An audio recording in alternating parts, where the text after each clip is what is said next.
And of course, when dealing with or coping with loss or grief, there are some don'ts that you should consider. Don't try to avoid the bereaved person. It only makes them feel more isolated and alone. This is a time where they need all the love and the support that you can muster. Try to put your personal discomfort aside and think about the other person. And don't pry into personal matters. Allow the grieving person to share what they choose to and just be there to support them. You can ask questions, but think before you talk.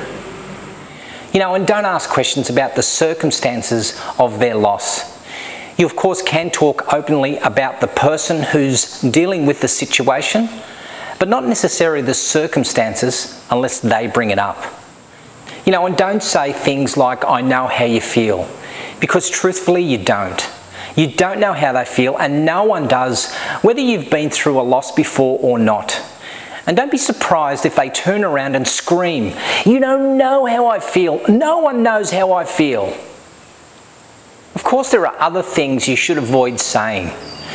Don't say things like, "You should," or "Time heals all wounds." Offering advice or quick solutions just ends up frustrating and upsetting the grieving person. Of course, don't say things like, "Well, at least the worst has gone," or "It was God's timing and will." Trying to cheer the person up or distracting them from emotionally intensity only helps to prolong grieving processes and may even alienate them from you.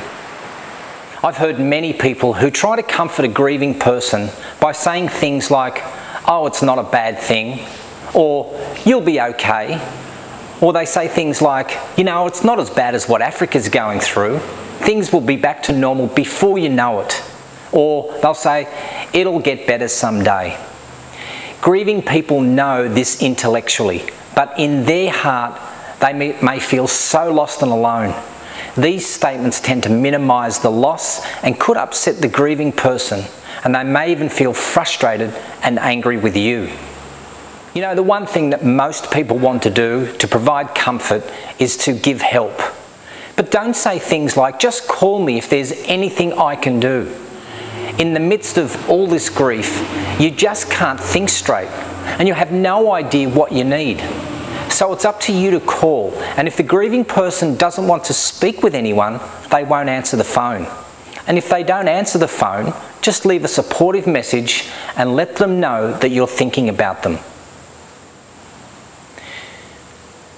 I've also seen people turn to the grieving person and say, "Don't cry." It's uncomfortable and painful to see someone that you care about cry, but telling them not to cry only prolongs the process and doesn't support the natural grieving process that needs to occur.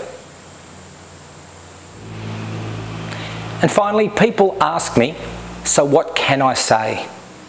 Here are some simple things. Say, "I'm sorry." Say, "Tell me, how can I help? I want to be here for you."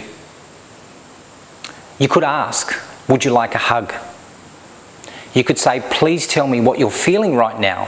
I've never been through something like this and I can only imagine."